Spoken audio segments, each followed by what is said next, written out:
going. All right, welcome everybody to another episode of the On with Shahan podcast. I have a very special guest today. He's a scientist, a serial entrepreneur. He built a $500 million healthcare company. He's also an angel investor and co-founder and partner at Morgan Creek Digital. Please welcome Jason Williams. Thanks so much for joining, man. Yeah, thanks for having me today. Wild times, huh? I know. We were talking a bunch before this. I'm here in downtown LA now. A lot of things going on. So I really appreciate you taking the time and jumping on.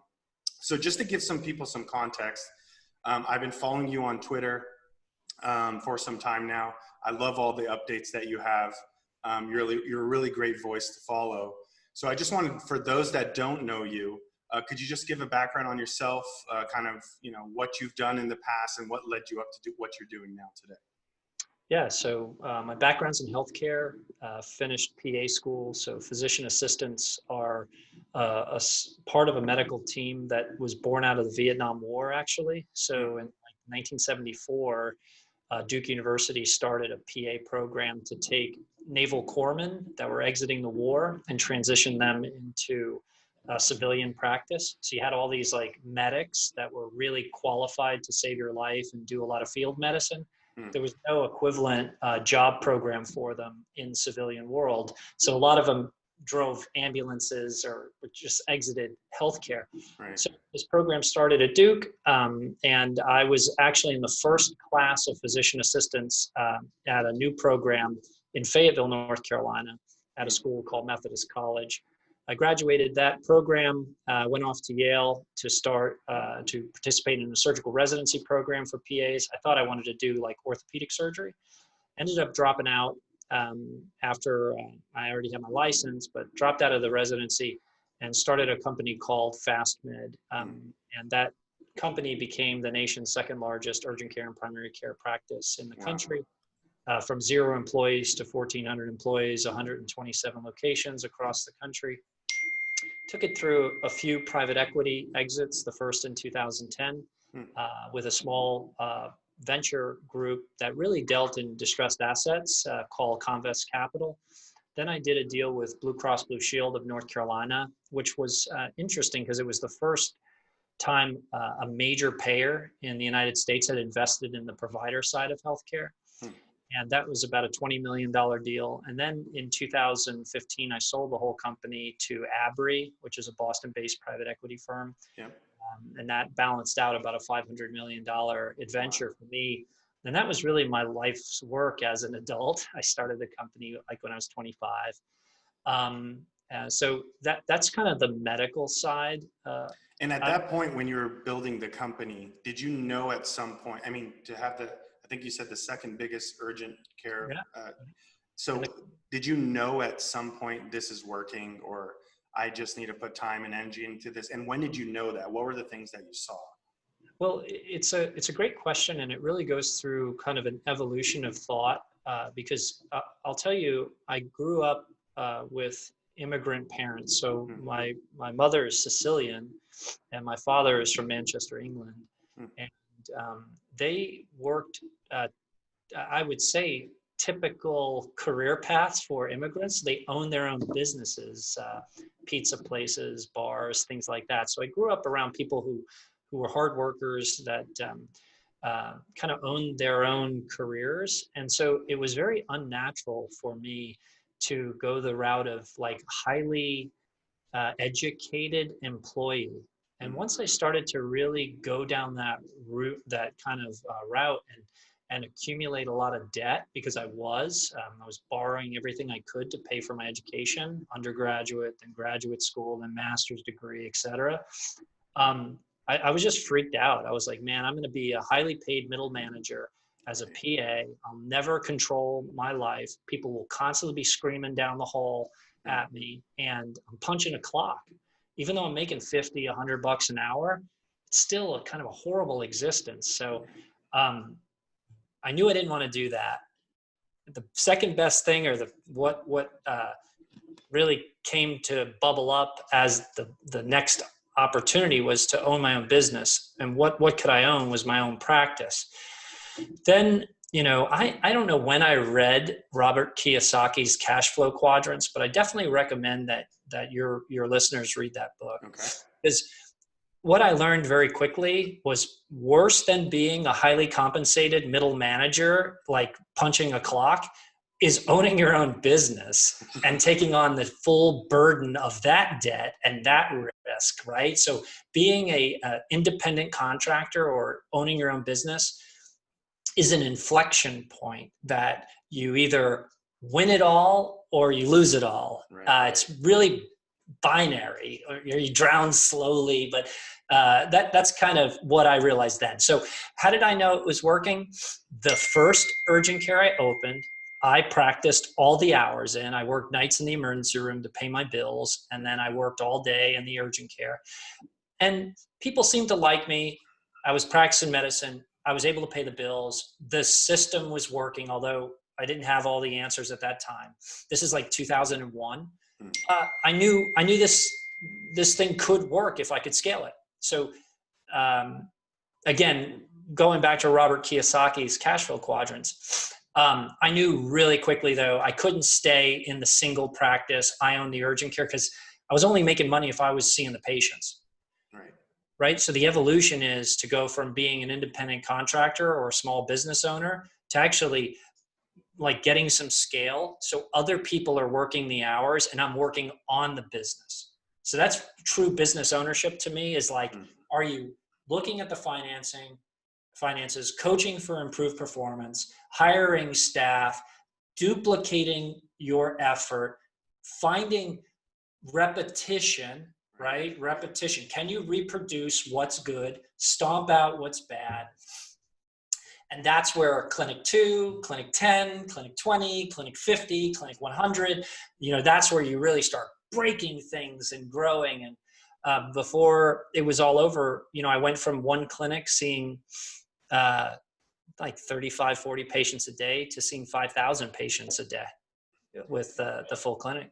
Yeah. And when you were thinking about, like, as you were building up, did you always have in mind, I'm going to be one of the biggest, or was it, as you started things started building, you're like, we can actually take this to this X amount of location. Did you always have that vision in mind? Yeah. When I started in the urgent care business, it was highly fragmented. So it was very uncommon for a physician to have 1 to 3 clinics. Like that was like max. If anyone had 10, they were an absolute titan in the space. So it was highly fragmented. There were only about 8,000 urgent cares in practice in 2010. Imagine what it looked like in 2001 when I started. It was really pioneering. So from my perspective, 25 years old, I think I'm king shit. I don't know what I don't know. So I was like, dude, I'm going to rule the world. Right. Right. That's awesome. That's good to know. Cause like, I'm starting my own startup now, and I'm just, I love to learn from people like yourself and your psychology, a lot of that. Cause I think when it comes to founders and startups, like when it's a really tight team, it's about the people and what they're going to be able to do and the vision they have, how they're going to be able to execute. So I wanted to stay on healthcare, and then there's so many other things that you're involved with. But I want to touch on this in terms of what's going on. It's very relevant to what's going on right now.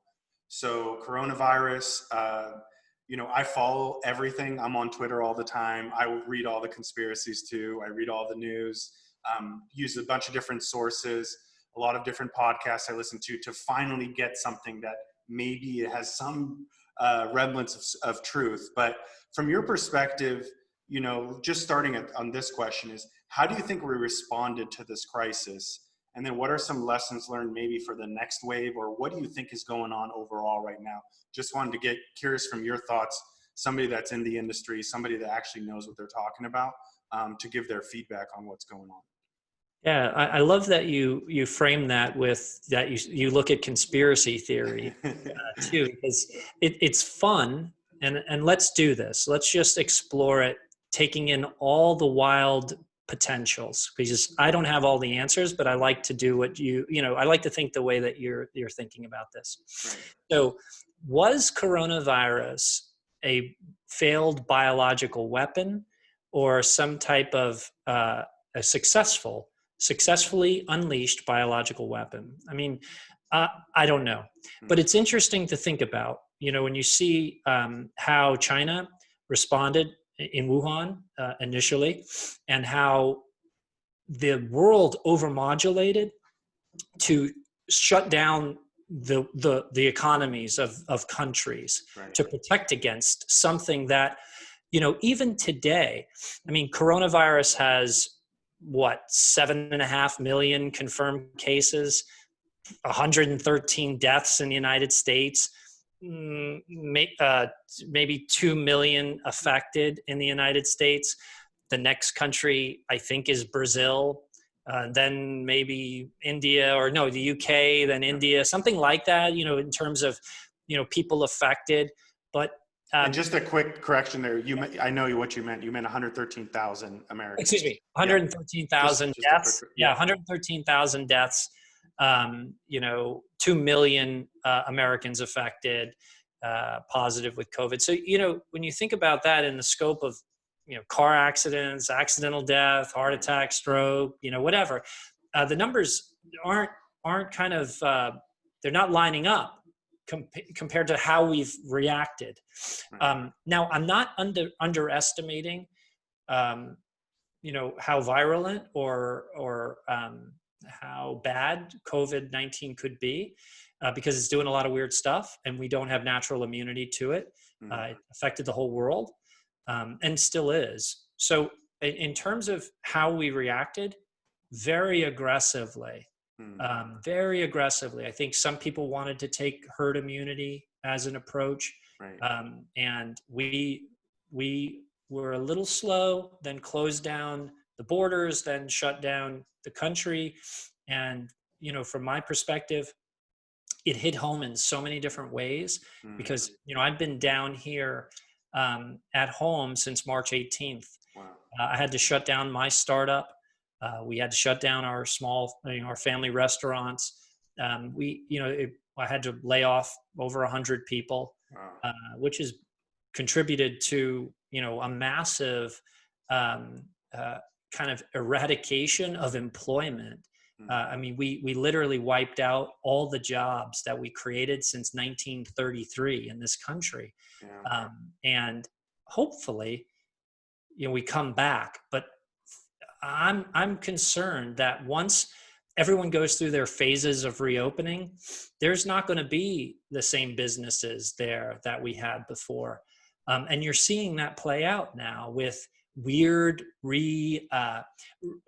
revisions of service offerings. I mean, if you go to a Starbucks now, typically you can't even sit down in it.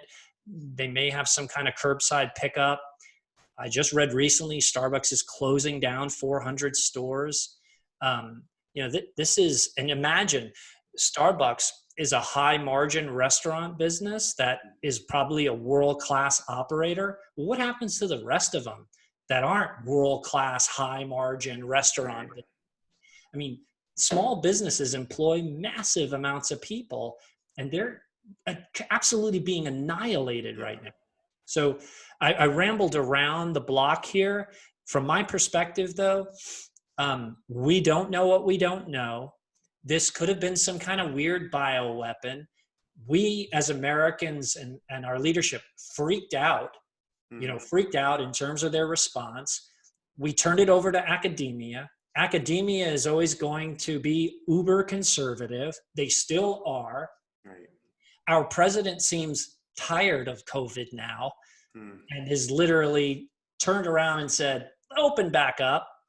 Those states that have opened back up are getting punished because now we're getting spikes of COVID in Texas and Arizona. Right. And those were the states that, kind of led the reopen brigade.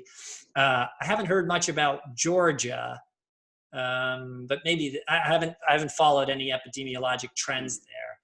And we're still in phase 1 here in North Carolina, where you can go get a haircut. Everyone's in masks. What are you doing for food? You bring in food? You order delivery? You go to the supermarket? We're going to the supermarket. My family all wears masks when they go out. We've got some friends that are immunocompromised, so we don't have like a close bubble group of friends that were lowing over the house, and Right. it's just sucked. Yeah. It sucked, and it's still sucking. And I'm not sure we're not going to have another shutdown, actually. I think the same thing. It's just very unclear what's going on. And, I don't know if this is a cultural thing in the medical healthcare community, and maybe it is, but like, how about just saying you don't know at some points? We just don't know certain things because, you follow Dave Portnoy, and I've been following the stuff you've been saying about him, but he went viral for the stuff he said is like, is it about flattening curve, or like, what are we doing here? And he came with this feedback. And then the other thing is, to your point, there's a huge cost to all this, right? I have a lot of family members that have small businesses. And to your point, if a major company like Starbucks that has operations down is shutting down stores, imagine what's going to happen to those companies. Now, these new small businesses that have shut down, where are they going to go? And they've been maybe doing that business their whole entire life. Some of the restaurants, I read like something, it's like some of them are running on like 4 to 10% margins. Yeah, If they sure. miss a month, there's no way that they're going to survive. So what do we do with these people? And then the next wave of things that's happening is automation and AI and all these things, right? And so there's going to be another wave of people that may potentially not have jobs. So there's a whole bunch of things happening.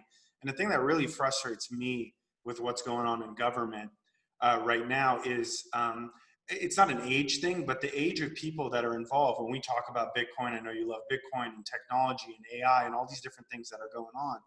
How did these people even educate? Have they worked for a company that even uses these technologies? How are they going to know how to do defense against other countries that are really doubling down on these things? And to me, a big frustration with any politician out there that's running for president or any office for that matter, there's just total lack of competency in these areas. I'm wondering from you, do you think that's going to be a huge challenge going forward? Oh yeah, I mean, and just to step back before we dive into that, it's not just the restaurants or the small businesses that are being punished right now. That's just layer one. Right. Think about when they go bankrupt or they go out of business, right? Now you've got a retail vacancy. So now you've got mortgage pressure on a leveraged property that's no longer paying its bank note default. Then you have suppliers for all of these food service businesses. There's technology inside. You've got CRMs. You've got, whatever systems you're managing your service. That's being defaulted or cut. The unemployment, the purchasing, you just kind of keep following the bouncing ball, and it's bad. It's deep and it's bad. You put automation on top of that because that's what's going to happen coming out of this. Like, I'm working with hospitals right now, and our mantra is a touchless experience. We believe that patients, when and if and when they return to their primary care office or an urgent care, they don't want to wait in a waiting room with sick people. They don't want to touch a bunch of stuff and swipe this and type in that. So we're trying to create in our minds these telemedicine, Bluetooth enabled biometric experiences where I'm barely touching you. There's AI, there's automation, and by the way, there goes your job. Right? Because through all this, it's got to be paid for somehow. You can't triple your OPEX and not do anything to your revenue. Revenue may even decline, right? So where's the viability? The viability becomes, we only have 2 employees, not 13. We've leveraged automation to gain efficiencies. We're going to have to pay for the automation, but it's at your expense. So you're going to find legislators fight automation, right? Same kind of draconian things you saw in the 70s when we really had viable electric cars. Oil and gas just crushed them. The same thing will happen with AI. It will be legislated away, right? It'll be legislated away so that they could protect jobs. And the common man will rally behind that because the common man doesn't know how to do this stuff. Right. Do you think like one of the interesting things I heard about like robots or automation is potentially them being taxed like an employee. What do you think about that concept?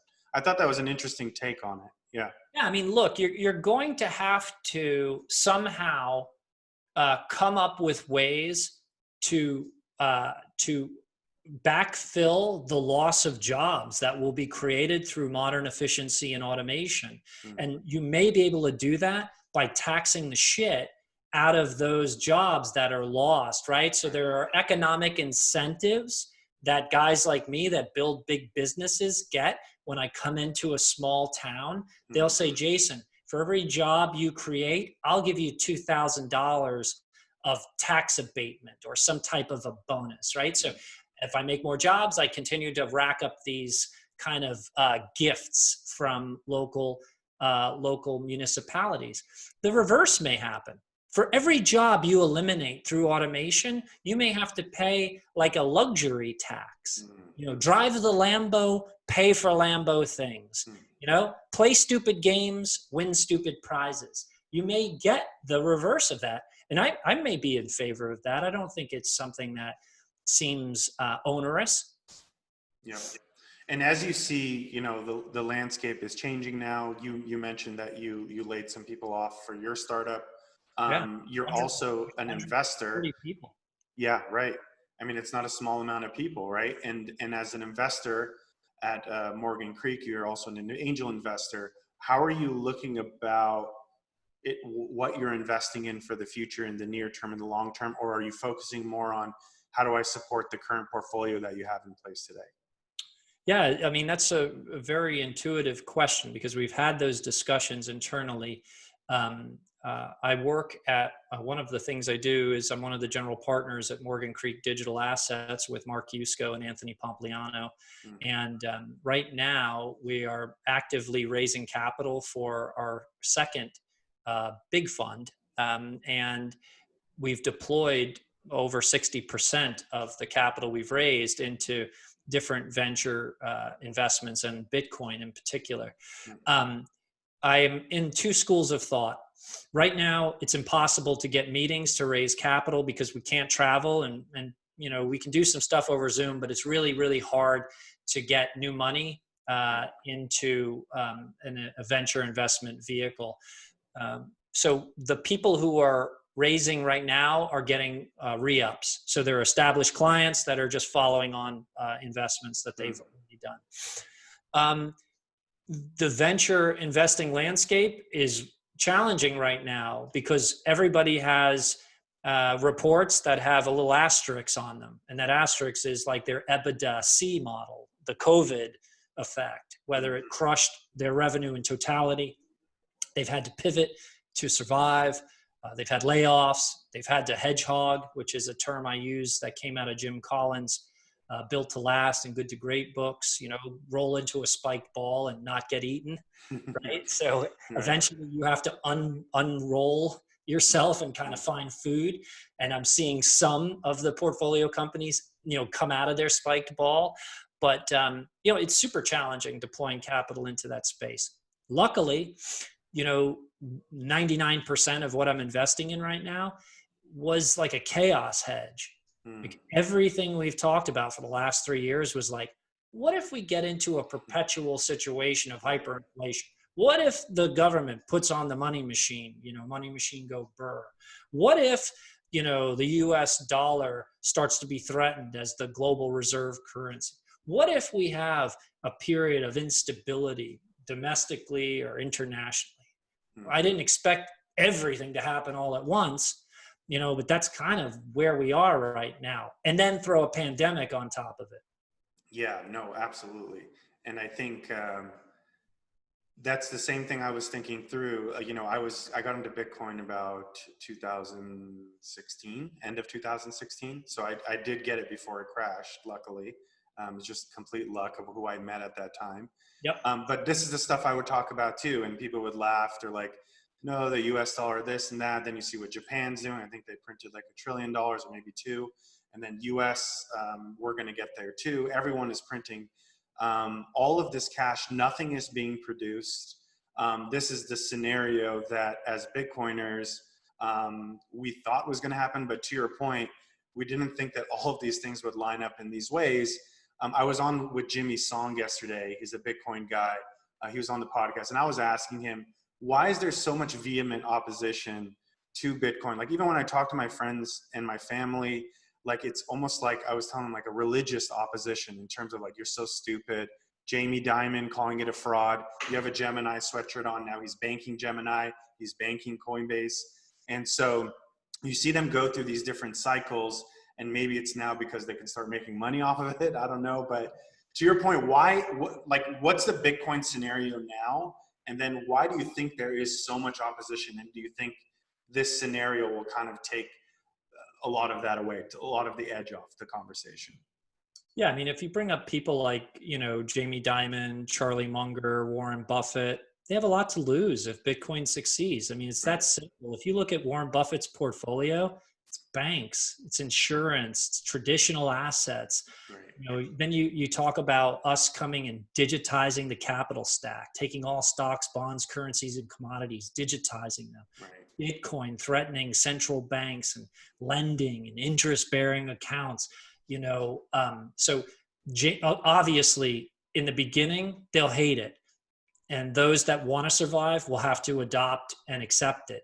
So that's what you've seen. I mean, it's so simple.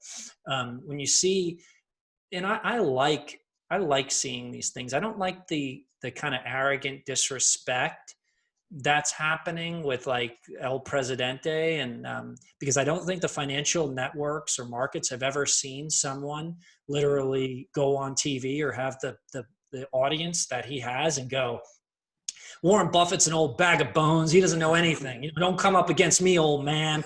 I'm the new kid. 2 months I own Wall Street. I mean, like their heads are exploding at CNBC because, Dave Portnoy just literally took a betting thesis and, an arrogance that I talked about having at 26. I'm a bit more humble now at 46. But, he's my peer group. I love seeing this guy win because when he says things like, for 20 years, people have been trying to cash a ticket on my failure, but they haven't done it. Like, that's inspiring to someone like me because I feel exactly the same way. Like, right. I really identify with him. The thing that I'm concerned about is the markets are ruthless. Mm. They are absolutely ruthless, and they will take everything away. Everything. So you have to be very, very careful. And the guys who are at CNBC, the Jim Cramers and a lot of the old heads, they've been through some wild times, like really wild times. And nothing is easy. The market definitely, stocks don't always go up. Right. And I enjoy it. I think Dave's a super smart guy. And just as I do think Jamie Dimon is super smart and Warren Buffett's super smart, these guys are world-class people. They don't have all the answers. I do believe Bitcoin is a really special innovation that takes what started in the 80s and 90s, the internet. It iterates on it in a way that brings tremendous functionality and decentralization as access. Decentralization is access. I'm not a big anti-AML KYC guy, which makes me a bit unpopular with some of the Bitcoin maximalists.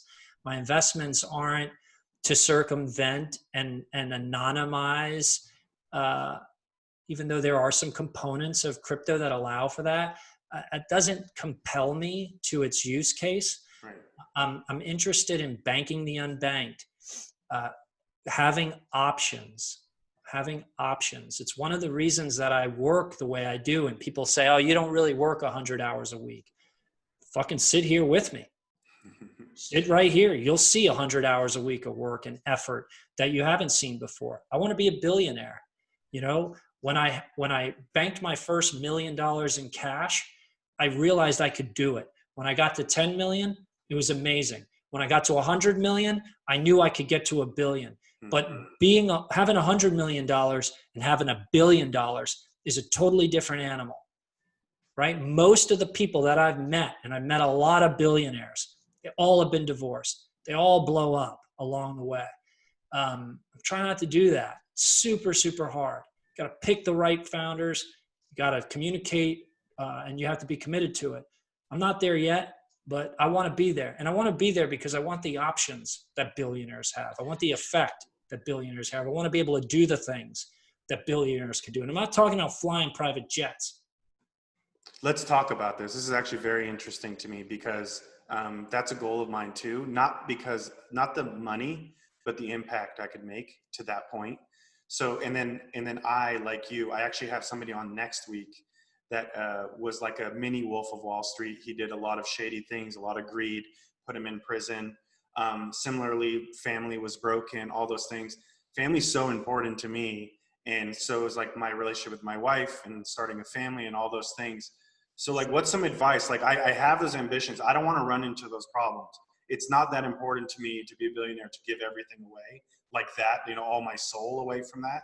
But I do want to make the impact. And I think to your point, sometimes you just have to have a certain amount to make the impact that you want.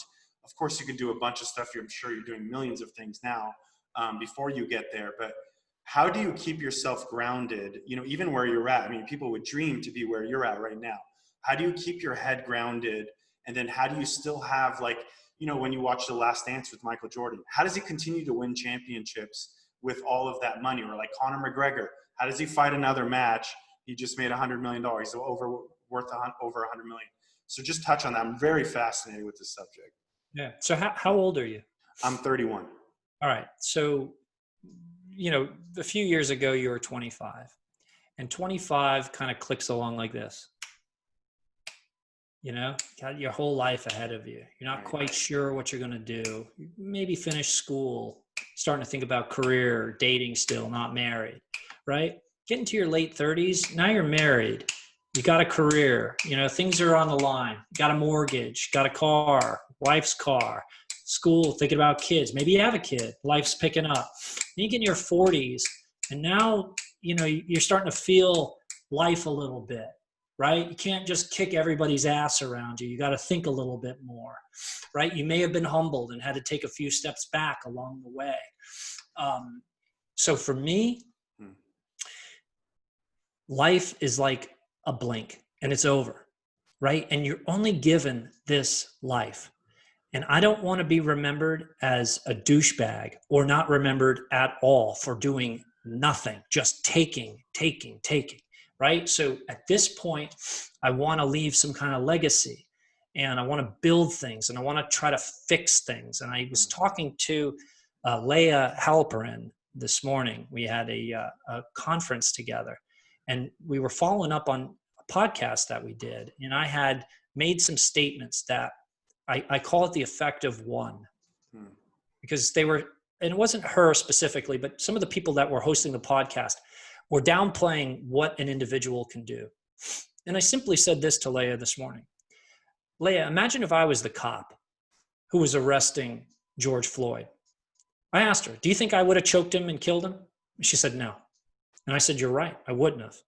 How would that have affected things today if that event didn't happen? I'm not saying it changes whether cops are over, you know, militarized or there's racism or hatred in the world. I'm just saying that one person's decisions, one person's butterfly effect is real.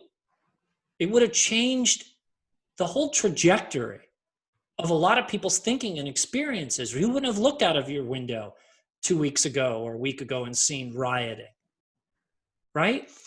I don't know, but I can feel it may have been different. So my point is, do things, change things, you know, be convicted in regards to your opinions, but, you know, try to not think that love and human kindness and empathy are weak.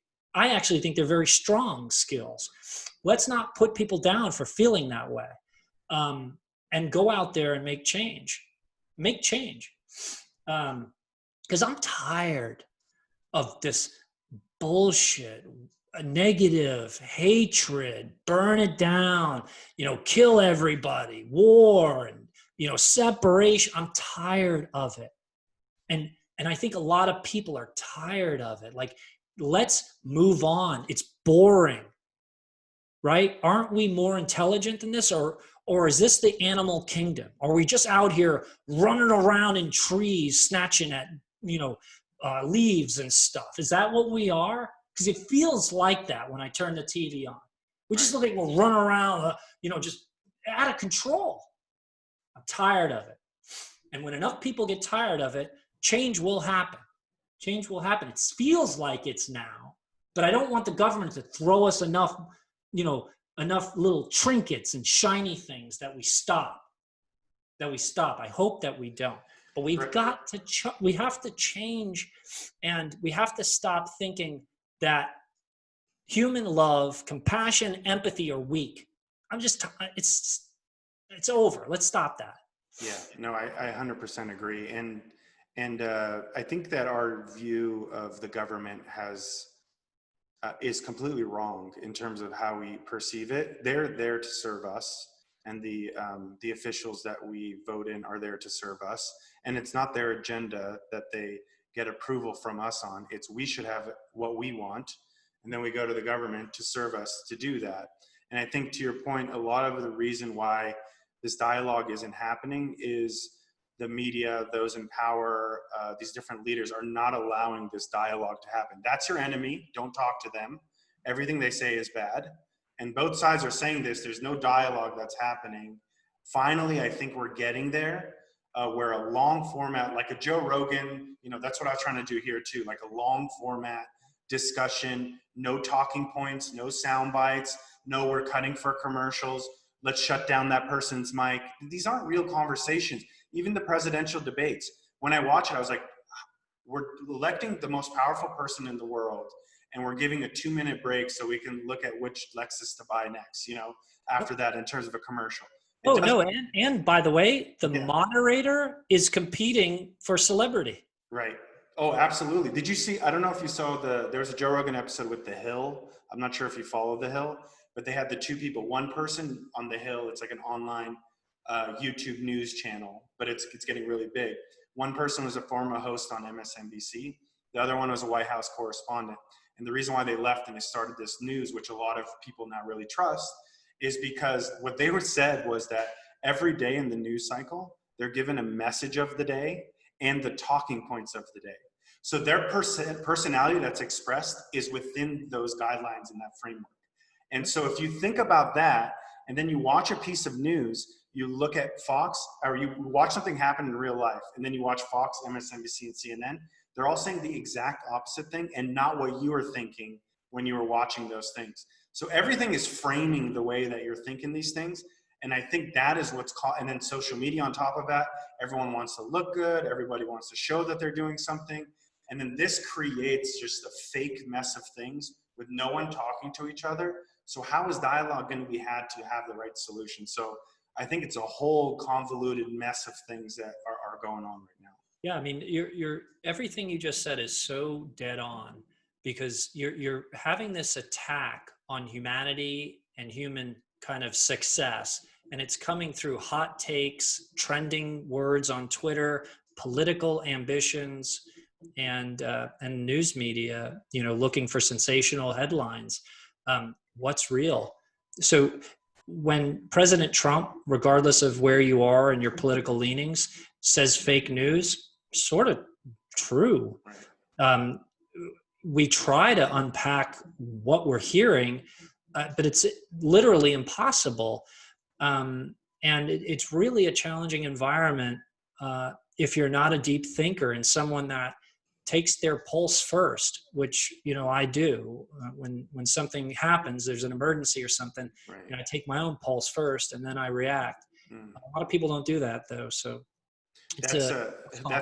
that's actually why I think you're very successful, fixing yourself before you go out and fix the world, right? That's like a big Jordan Peterson too, about like self-discipline, cleaning your own room before you go and try to clean the world. I think that's actually, I would like to touch on that. So because I think that founders, a lot of reason why they are successful is discipline, personal development, daily practices that they might do every day. In a time like this, when you had to make so many difficult decisions, not to say other people didn't or don't have it way worse, not to say that at all, but How do you keep your mind positive, optimistic? What kind of daily practices do you use every day to stay sharp? Because you mentioned you worked 100 hours a week, but I don't think it feels that way. Maybe some of the hours do. But for me, it's a similar thing. I designed the life that I wanted. So me working 100 hours, I could work the same as you because I'm doing what I love, and it doesn't feel like 100 hours because you kind of design all the things you want to do, you focus on. So what has been the key success to you of keeping your mind right, focused, and disciplined? Yeah, so I think it's a big question, and there's a lot of different things. I won't pretend to you or your audience to be balanced in any way, Mm-hmm. and these are just things that work for me. You can try some of them. Think some of it doesn't make any sense. I tend to look at like physical, mental, spiritual balance. So I don't mean to be cliche, but I think that's a good starting point.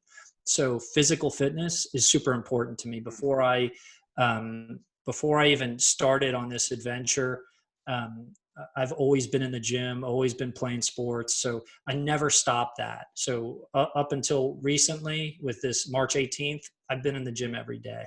It allows me to deal with stress and just stay healthy. Diet, I think, is super important. So, you've seen me tweet about ketogenic diet. I was a vegetarian for a long time. You just have to find the right thing for you because it's really important. You got to fuel your body, and your body's got to be healthy because it helps your mind. You can't work and engage and think and recall things like you're asking me to do right now, if your body's just not healthy. So that's super important. Another thing I learned a very, very long time ago, and it really just came through self-employment, is to control your calendar. Don't ever turn your calendar over to someone that can make meetings for you or has control of your schedule. It's actually your greatest asset is time, and if you control your schedule, you control your time. And people today have an amazing opportunity to work from home. And when you can work from home, you can work in clothes that you want to work in, an environment that makes you feel good, around people that you should be spending like lots of time with, if you have a family or friends. It just gives you a great opportunity to take on projects and things that you want to do. Like if you want to learn a foreign language, there's no reason why you haven't learned it over the last 3 or 4 months, dedicating, an hour a day to Rosetta Stone to learn that language. These are just disciplines that come out of some of the things I talked about: dietary discipline, physical discipline, mental discipline, schedule discipline, time discipline. That repetition, muscle memory, it'll all serve you well. And then I try to be around people who are engaging, like intellectual people, not people that agree with me, just engaging people. And that's why I love Twitter so much. I feel like Twitter was like built for me. Right. It allows me to write and develop thoughts, to challenge myself. Sometimes I tweet things I don't believe at all. I just want to get people's response to it, or check out things that I think make sense. I had tweeted recently about Grayscale buying all the Bitcoin since the halving. Because when I was looking at the numbers, it certainly looked like it, that Grayscale's growth, along with the amount of Bitcoin that are being mined every day, equaled Grayscale's buying all the Bitcoin, and they need more. Well, then I went to Grayscale Bitcoin Trust, and I moved my IRA over and learned how to get a self-directed IRA, and then pledged in kind my GBTC that I already had in my IRA over to Grayscale Bitcoin Trust. And I learned that some portion, if not a majority, of the Bitcoin that Grayscale is currently managing or custodying has actually been pledged, not new purchased Bitcoin. So it kind of destroyed my thesis that Grayscale was gobbling up all the Bitcoin, and validated to me why there still is flat to down, kind of sideways chop in the Bitcoin price, because we're still getting unloaded on by miners who are capitulating and selling their stores to either buy new tech or cash out of the game. So I think that there's some pearls in what I just said, and I kind of drifted off. Sorry about Grayscale discussion. No problem. And I also want to know about that too, but no, for sure. And that's clip worthy there in terms of what you laid out there. And I think that's absolutely spot on. I want to know if there was any other, like, because you tweet about so many interesting things, any other topics that you wanted to cover that maybe we didn't cover today, something that's top of mind for you right now? Like, what are some of the things that you're kind of tracking? Yeah, I mean, well, in the crypto space right now, I'm really interested in mechanisms that drive alpha, and because anytime you make an investment and that investment's kind of stranded, it's not working for you. And I used today actually GUSD and Mm, fiat, and I tested this a year ago. I took $2.5 million and I put it in a money market, mm, and the best money market I could find had tiered options that got to $500,000 plus, and at that $500,000 plus level, they gave you 0.2% APY. mm, 0.2% APY. And with that money market, these were the other selling points. You got $250,000 FDIC insurance. You got free withdrawals in person or at ATMs, mm, and you got online access to your money market. But if you use the online to transfer money more than 2 or 3 times a year, you got penalized. mm, And that was the selling point for a money market. And I found around a year or so ago, BlockFi. Now there are alternative options to custody and bank crypto. I'm an investor in BlockFi, but through my due diligence and stuff, I'm gonna shill them right now. mm, So I took $2.5 million and I bought GUSD. At that time, GUSD was the only stable coin that they offered, and they offered 8.6% APY. So I just did the math. 12 months in a traditional bank's money market earned me $5,000. mm. 12 months at BlockFi earned me $215,000. So you don't have to be a scientist to figure out like what are the risks associated with it. But let's be real. Who backs FDIC? I mean, really, the military, the government, trust, same shit, right? Who backs BlockFi? They've got insurance, but it could all go to zero. Do you think that the FDIC could all go to zero? You know, less probable, but possible, non-zero chance. Did I really get the full 0.2% that the bank was offering? I thought the service sucked. I'm not going in person in a bank to move money in a money market to avoid fees. So I probably moved the money around a bit and took fees. They tried to charge me for paper reports every month on that money market. I mean, that system feels old. It feels like Warren Buffett. It feels like something that I don't want to participate in. And I'd rather make $215,000 on my money in an environment that probably it's losing value rapidly than $5,000 in a year.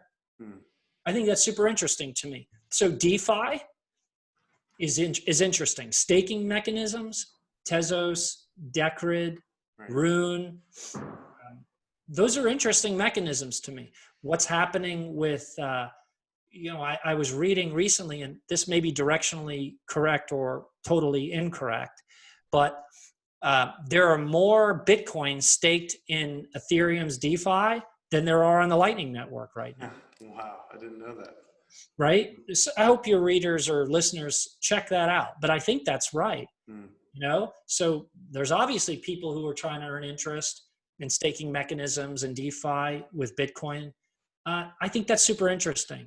And I know there are people like me that want to earn money on their investment in Bitcoin. There was one final thing I wanted to ask you, and it has to do with mindset.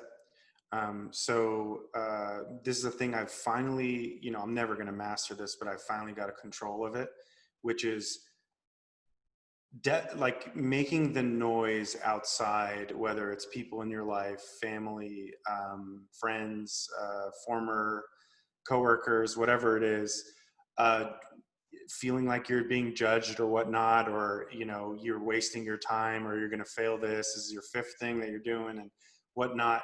How do you cancel out the noise? How do you stay focused, and how do you keep the person in your head happy and focused and optimistic Yep. in a time that, I guess we can end on that. And if you have to leave, I know Yeah, we're no, running a little long. Yeah. it's a great question. I think it's real simple.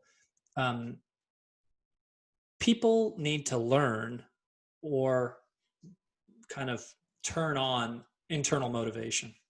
You have to learn to lift yourself up. Now, that doesn't mean you don't need help along the way, because I certainly have been helped every which way you could possibly be helped as a human being to get where I am today. But I'll tell you that I have a tremendous internal motivation that gets me up. It's where I define myself, it's where I draw my identity.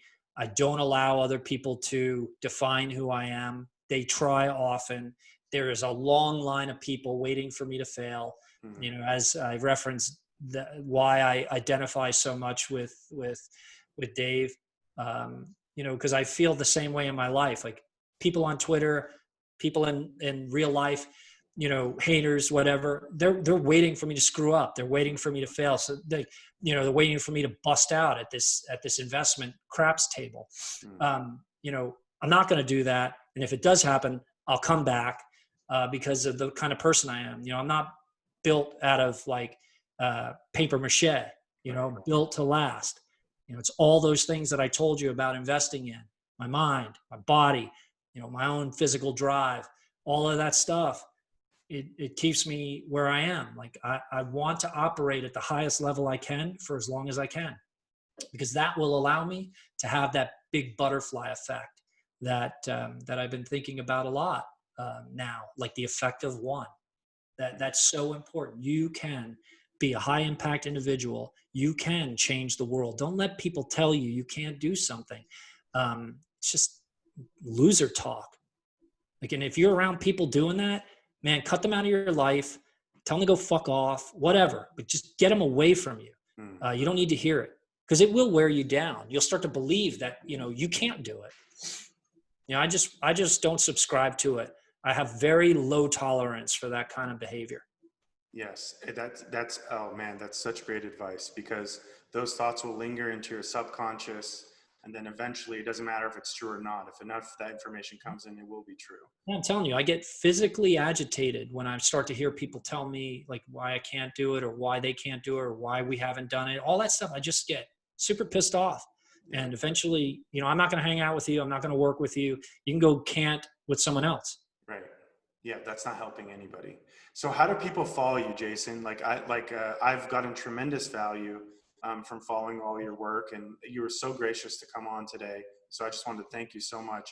But how do we follow you on like Twitter? Is there like a newsletter that you have? I mean, what other ways can we follow the activity? Yeah, so you can follow me at at J Williams FSTMED on Twitter, and that's really where I spend most of my time. I'll be doing a podcast. It's actually not a podcast, but a live stream at 9:30 Eastern, Okay. Monday through Friday, starting probably next week. Awesome. Yeah, and it's really just going to be Bitcoin, like all things Bitcoin, kind of what I'm thinking, what I'm looking at. And I wanted to do a live stream just so people get a sense of like how I start my day. Like, Right. like how do you jump off a 14-hour day every day? And because it's the same thing every day. It's super valuable to people too. I'm sure people would love to see that it's a higher performer like yourself actually doing the work. And there's so many things that people can take from that, and then adapt it to their own style, right? Because again, like I'm putting forward right now kind of a chill personality, but I'm not chill at all. Yeah. Like I stay pretty agitated most of the time. Mm-hmm. I'm pretty focused. I have like explosions of happiness when something's going right. You know, all that stuff makes the day go by. And to your point earlier, I don't really feel like I'm working 100-hour days. I mean, I'm doing so many cool things, working with cool people, and working on what I want to work on. So how can I complain? Awesome. follow Jason Williams. That's my message today. He is the man. And when this lockdown ends and you're ever in LA, please hit me up. I'd love to take you out for a drink. Thank you so much for jumping on, man. Yeah, it's my pleasure, man. Awesome. Thank you.